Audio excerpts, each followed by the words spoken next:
Hi, എൻ്റെ പേര് സുരന്യ സുരേന്ദ്രൻ. ഞാനൊരു നാഷണൽ പാരാ ബാഡ്മിൻ്റൺ പ്ലെയറാണ്. ലാസ്റ്റ് നാഷണൽസിൽ മെഡൽ ഉണ്ടായിരുന്നു, ബ്രോൺസ് മെഡൽ ഉണ്ടായിരുന്നു. എൻ്റെ വീട് എറണാകുളത്താണ്. എറണാകുളത്ത് വൈപ്പിനാണ് എൻ്റെ വീട്. ഞാനിപ്പോൾ ഗവൺമെൻറ് എക്സാമിന് പ്രിപ്പയർ ചെയ്തുകൊണ്ടിരിക്കുക. I am a BTech graduate. ഞാൻ കുറച്ച് 2-3 വർഷം വർക്ക് ചെയ്തു. അത് കഴിഞ്ഞിട്ട് ഇപ്പോൾ ഗവൺമെൻറ് എക്സാമിന് പ്രിപ്പയർ ചെയ്യുന്നു. ഇപ്പോൾ സ്പോർട്സിലേക്കും കോൺസെൻട്രേറ്റ് ചെയ്യുന്നുണ്ട്.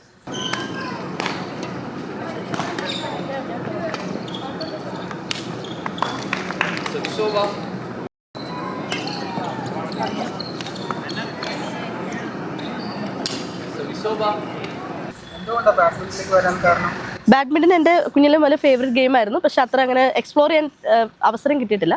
പക്ഷെ ഇപ്പോൾ ഇങ്ങനെ ഒരു പാരാ ഗെയിംസിനെ കുറിച്ചൊക്കെ ഞാൻ റീസെൻ്റ്ലിയാണ് അറിഞ്ഞപ്പോൾ അങ്ങനെ ഇറങ്ങി. ജേണി വാസ് ലൈക്ക് കുറച്ച് നല്ല ചലഞ്ചിങ് ആയിരുന്നു. നമ്മളിപ്പോഴത്തെ ആൾക്കാർക്ക് ഉള്ള ചലഞ്ചിങ് പോലെ നല്ല ചലഞ്ചിങ് ആയിരുന്നു. ആ ഒരു വിഷമം അല്ലെങ്കിൽ ആ ഒരു സംഭവമൊക്കെ നമ്മൾ കുഞ്ഞു പ്രായത്തിൽ അനുഭവിച്ചിട്ടുണ്ട്. പിന്നെ അത് കഴിഞ്ഞിട്ട് ഒരു ഏജ് എത്തുമ്പോൾ നമ്മൾ ഇതിനൊക്കെ യൂസ്ഡായി, ആ ഒരു അക്സെപ്റ്റൻസ് വന്നു. അങ്ങനെ പിന്നെ ഇപ്പോഴും സ്റ്റിൽ നമ്മുടെ സമൂഹത്തിലുണ്ട് ഇങ്ങനത്തെ ആൾക്കാരോടുള്ളൊരു ആ ഒരു എന്താ ഒരു വ്യത്യസ്തം മാറ്റി നിർത്തപ്പെടുന്ന കാര്യങ്ങളൊക്കെ ഉണ്ട്. പക്ഷെ അതൊക്കെ മാറി മാറി വരുന്നുണ്ട്. നമ്മളതിനോട് യൂസ്ഡ് ആവുക, അതാണ് കാര്യം. എൻ്റെ ഒരു തിയറി അതാണ്. ഞാൻ അതിനോടിപ്പോൾ യൂസ്ഡായി. അപ്പോൾ അത് അക്സെപ്റ്റൻസ് ചെയ്തിട്ട് നമ്മൾ ലൈഫ് മുന്നോട്ട് പോവുക. സ്പോർട്സ് എത്രത്തോളം ഹെൽപ്ഫുള്ളാണ് ഇത്തരത്തിലുള്ള ചിന്തകളെ മാറ്റി നിർത്താൻ? സ്പോർട്സ് എന്ന് പറഞ്ഞാൽ നമ്മളിപ്പോൾ പാരാ ഗെയിംസിന് വരുമ്പോൾ നമ്മളെല്ലാവരും ഏത് കാറ്റഗറി, പല ഡിഫറെൻറ്റ് കാറ്റഗറി ഉണ്ട്. ഡിഫറെൻ്റ് ലേബിൾഡ് ആയിട്ടുള്ള ആൾക്കാർ പല കാറ്റഗറി ഉണ്ട്.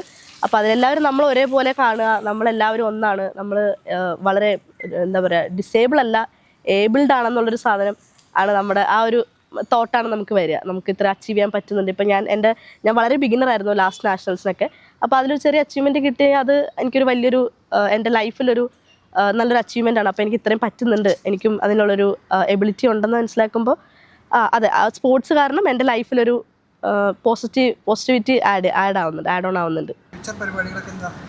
ഫ്യൂച്ചർ ഒരു ഗവൺമെൻറ് സർവീസിൽ കയറണം എന്നാണ് ഫ്യൂച്ചർ പരിപാടി. പിന്നെ കൂടെ സ്പോർട്സും കൊണ്ടുപോകണം.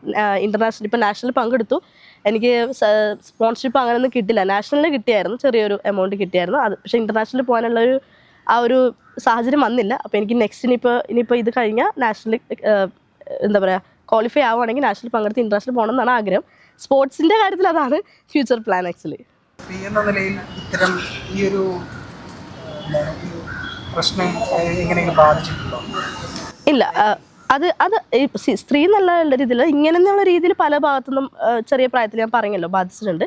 പക്ഷെ സ്ത്രീ എന്നുള്ള രീതിയിൽ അങ്ങനെ മാറ്റി നിർത്തപ്പെട്ടിട്ടില്ല എന്നാണ്. പിന്നെ ഒരു ഏജ് എത്തിയപ്പോൾ നമ്മൾ അങ്ങനെ ഒരു കൺസെപ്റ്റ് അല്ല, എൻ്റെ തോട്ട് അങ്ങനെയല്ല. അപ്പോൾ മാറ്റി നിർത്തപ്പെട്ടാലും ഞാനത് ക്വസ്റ്റ്യൻ ചെയ്യുമല്ലോ. അപ്പോൾ പിന്നെ പ്രശ്നമില്ല. അപ്പോൾ പിന്നെ ഇത് ആവർത്തിക്കില്ലത്.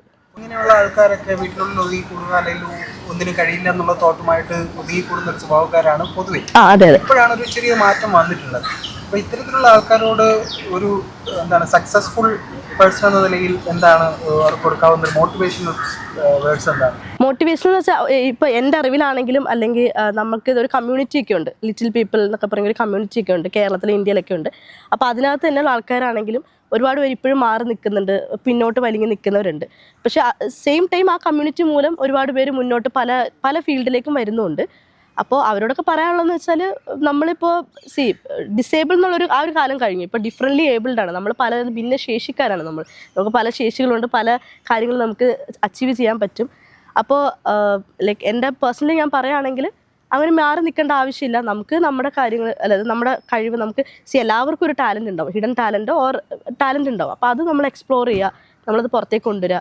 അപ്പം നമ്മളെ കുറച്ചും കൂടി അക്സെപ്റ്റൻസ് വന്നിട്ട് നമുക്കത് അതിൽ അച്ചീവ് ചെയ്തോ ഇല്ല എന്നുള്ളത് സെക്കൻഡ് തിങ്.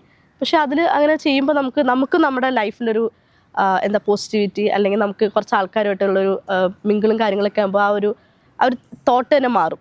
അപ്പോൾ അത് ലൈഫിലൊരു ടേണിംഗ് പോയിന്റ് ആവും എന്നാണ് എൻ്റെ ഒരു ഇത്. അപ്പോൾ എല്ലാവരും മുന്നോട്ട് വരിക, അവരവരുടെ ഇൻട്രസ്റ്റ് എന്താണെന്ന് തിരഞ്ഞെടുക്കുക, എന്നിട്ട് അതിൽ എക്സ്പ്ലോർ ചെയ്യാൻ ശ്രമിക്കുക.